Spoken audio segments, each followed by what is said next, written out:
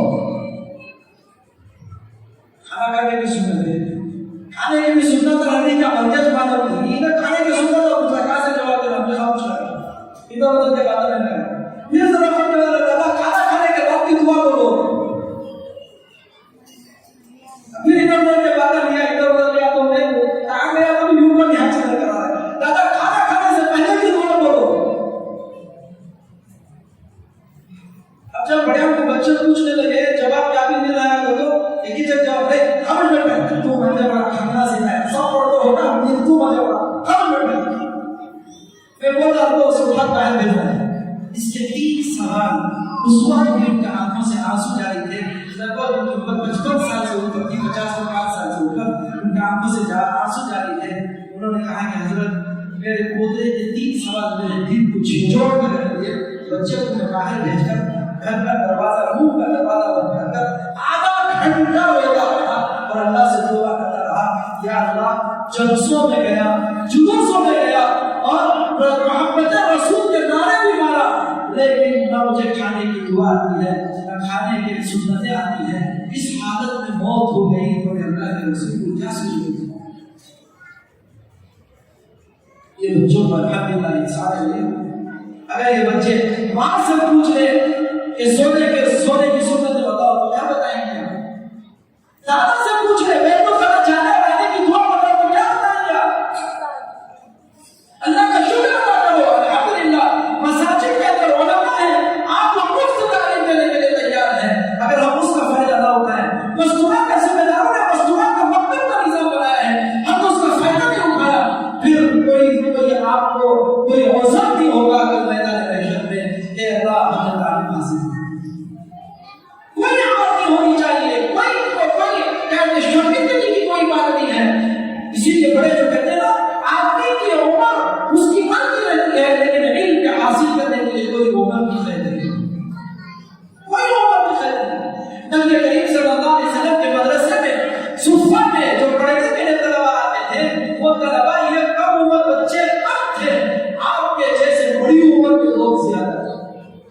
اور میں ایک واقعہ سناؤں تو آپ کو تعجب ہوگا، حضرت نبی کریم صلی اللہ علیہ وسلم کی مدرسے میں صفہ میں پڑھنے والے ایک طالب علم کی عمر اتنی بڑی تھی، اگر آپ پوری دنیا میں تلاش کریں تو اتنی بڑی عمر کا طالب علم آپ کو ملتا بھی نہیں، بالکل میں پوری دنیا میں نہیں ملتا۔ ان کا نام ہے حضرت سلمان فارسی رضی اللہ عنہ، جن کی عمر 350 سال تھی، مختلف عمریں ہیں لیکن یعنی معتبر روایت کے مطابق 350 سال کی عمر تھی۔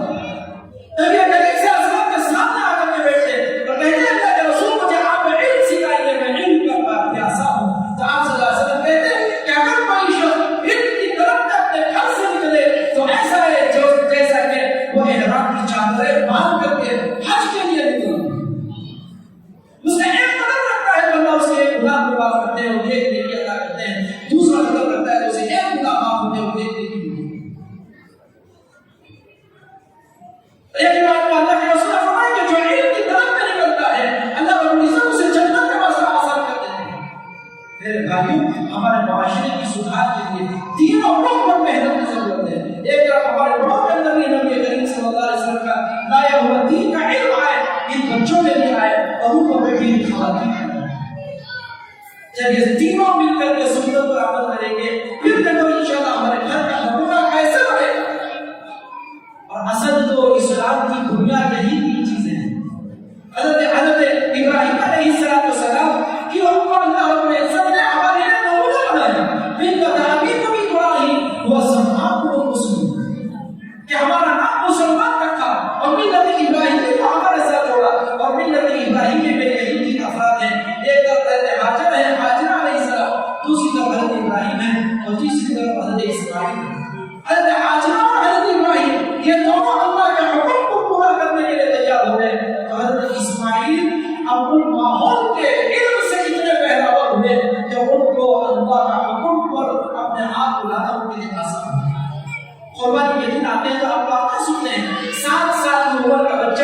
قربانی کے لیے اللہ کا حکم ہے کہ بچے کی قربانی ہو، اس کے لیے حضرت ابراہیم علیہ السلام کو اللہ کا حکم پورا کرنا بچے کی تعاون سے آسان اس وقت ہوا جب بچے کی تربیت دین میں مطابق ہو گئی۔ اس لیے آپ کا یہ جلسہ دیکھ کر الحمدللہ بہت اطمینان ہوا، بہت خوشی ہوئی۔ بس ایک شکایت آپ نے کی ہے، وہ بات یہ ہے کہ ابھی میں نے امام صاحب سے مولانا سے ہمارے رفیق محترم سے پوچھا کہ بچے کتنے ہیں؟ حضرت نے کہا لگ بھگ 250 بچے الحمدللہ یہاں پر پڑھے۔ میں نے دوسرا سوال کیا، جہاں پر بھی ہم جاتے ہیں یہی سوال کرتے ہیں، میں نے پوچھا کہ اس مسجد سے لگے ہوئے مکانات کتنے ہیں؟ لگ بھگ 1200 مکان۔ ایک گھر سے 2 بچے پڑھ کو چلے، اللہ کا شکر ہے ابھی بھی 3-4 تو ہیں۔ ایک گھر سے ایوریج 2 بچے پڑھ کو چلے تو 1200 گھر سے کتنے بچے ہونا؟ کہتے بھائی 2400 بچے، اور یہاں پر چلو 200 بچے یہاں سے شمار کریے تو یہ بھی سوال کریں یہاں اور بھی دوسرے مرتبہ مدرسے چل رہی کیا؟ اور چھوٹے چھوٹے مدرسے چل رہی وہاں لگ بھگ بچے کتنے رہیں گے؟ وہی 40-50 بچہ۔ دھارا میں آپا کے پاس خالہ کے پاس پڑھتے نہیں کا حکم ہی لے لو، بڑی مشکل سے نکالے تو کہا 500 بچے ملیں گے، اور وہ بھی صحیح ہے کہ 500 بچے کیسا دے سکتے؟ 500 بچے 2400 میں 500 بچے نکالے، بچے سو لیتے 1000 نہیں، بڑے رہتے بڑے چھوٹے رہتے سب کے لگے ہو۔ اچھا چلو اس میں سے جو بڑے بچے ہیں ان میں 1000 ہی نکالو، ابھی کتنے باقی ہیں؟ ابھی 900 بچے 1000 بچے جو اس عمر کے ہیں، اور یہ حقیقت میں آپ کو بتاتا ہوں اس عمر کے بچے جو آج 10 سال کی عمر میں ہیں، 10 سال گزرے گے تو 20 اور 22 سال کی عمر میں، یہ 10 سال میں یہ بچے سیکھنے کی عمر میں مکتب اور مسجد کو آ کر کے دینی تعلیم حاصل نہیں کی تو بے دین بچے ہیں، اور بے دینی کے ساتھ یہ 1000 بچے 10 سال کے بعد ہمارے معاشرے میں ملیں گے۔ آپ بتائیے معاشرے میں اچھائیاں پنپے گی یا برائیاں پنپے گی؟ بالکل سچ حقیقت میں آپ کے ساتھ کریں، ہم سب یہاں بیٹھے ہوئے افراد کی ذمہ داری ہے۔ اللہ کا شکر ادا کریں کہ عورتیں اور یہاں پر جتنے بچوں کے جو والدین یہاں پر پیرنٹس ہیں ان کے بچے جو یہاں پر داخلہ دیں گے الحمدللہ بہت اچھا، لیکن آپ یہاں سے دوسری ذمہ داری میں آپ کو دیتا ہوں، اور اللہ کے گھر میں بیٹھ کر وعدہ کر کر نیت کرنے چاہیے آپ کے بچے الحمدللہ ان کے اندر اینٹی باڈی بڑھ گیا، بے دینی کے خلاف بے دینی کے وائرس سے لڑنے کی طاقت ان کے اندر آ گئی، لیکن ابھی بھی محفوظ نہیں، ابھی بھی محفوظ نہیں۔ یہ 200 بچے اگر 1000 بچے بے دینی کے لیڈنگ ریزن ہے بھائی، دیندار بچوں کی بے دینی بچوں کی، یہ دیندار بچے اپنے دین کے ساتھ خطرے میں ہیں۔ ان 3 بچوں کے دین کی حفاظت کے لیے آپ کو دوسرا قدم اٹھانا پڑے گا، اور وہ قدم ہے اپنے گھر کے اڑوس پڑوس میں دائیں بائیں گھروں میں کتنے بچے ہیں جو بچے مکتب نہیں کرتے، آپ کی ذمہ داری ہے اپنے بچوں کے ایمان اور دین کی حفاظت کے ناطے ان کے والدین کو ملنا سوالت کر کر ان بچوں کا بھی داخلہ اس مدرسے میں کرائیں گے بھائی انشاءاللہ، اور نبی نیت کرو کرائیں گے نا انشاءاللہ۔ جہاں آپ اڑوس پڑوس میں دنیا کی باتیں کرتی ہیں وہیں پر ان سے پوچھو کہ تمہارا بچہ اور بچی کہاں تعلیم حاصل کرتی ہے، 2 سال کے اوپر آپ کی بچی کی عمر ہو گئی، ماشاءاللہ یہاں کے انتظار یہاں کے ذمہ داروں نے ماشاءاللہ علماء نے بس ترنت کے لیے وقت کا نظام کیا ہے 1 گھنٹہ وہ بچے آ کر کے دینی تعلیم حاصل کرتی ہے۔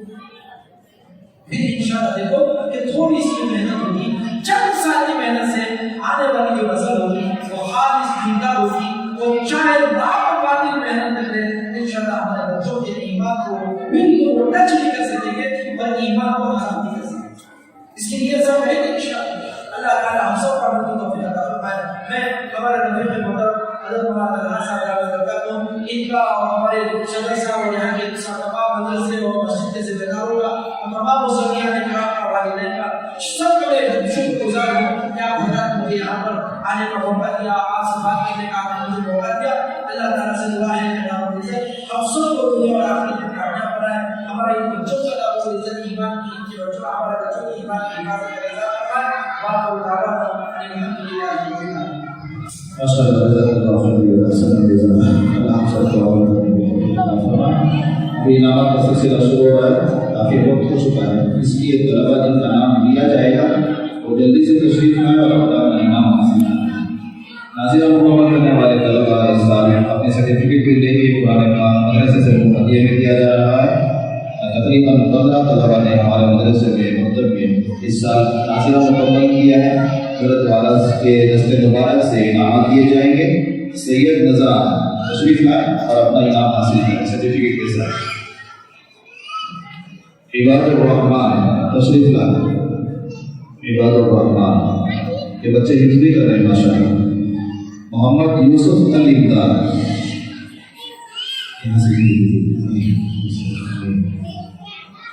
سید شادان ابو بکر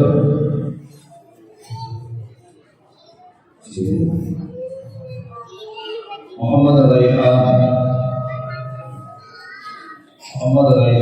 ابو بکر کے بعد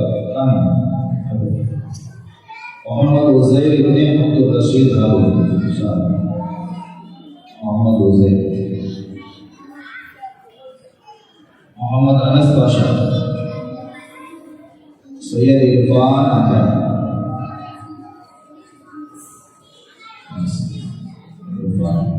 محمد عمر، محمد مذکر،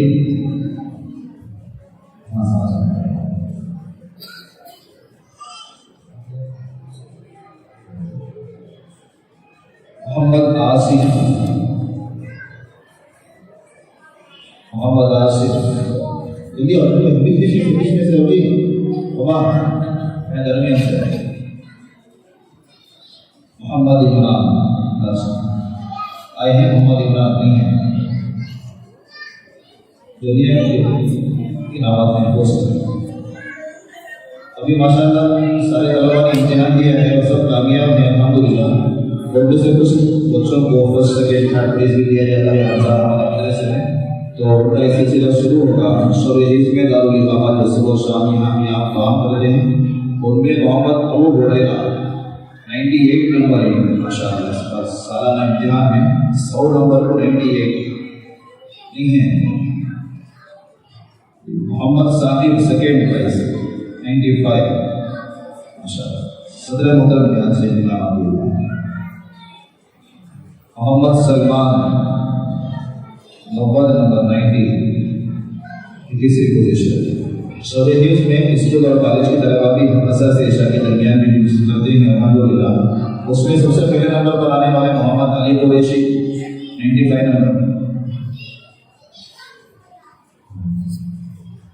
سید حمدان 85 دوسرے نمبر پر،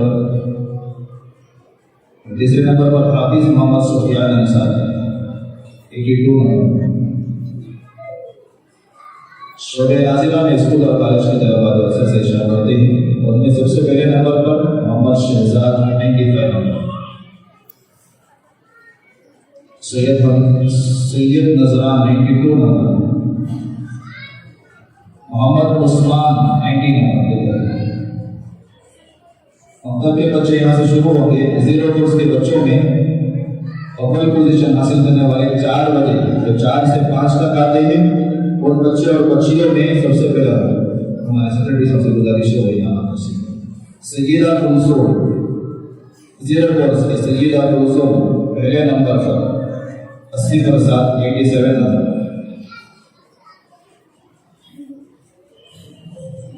دوسری position Zaidan Ahmed Khan 83 number, Zaidan Ahmed Khan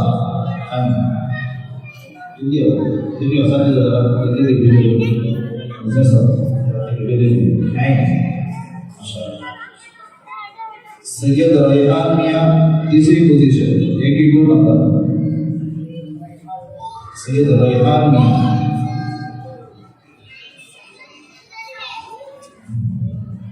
zero course میں 5 سے 6 بجے کے درمیان آنے والے اونیسا فاطمہ اول پوزیشن 84 نمبر،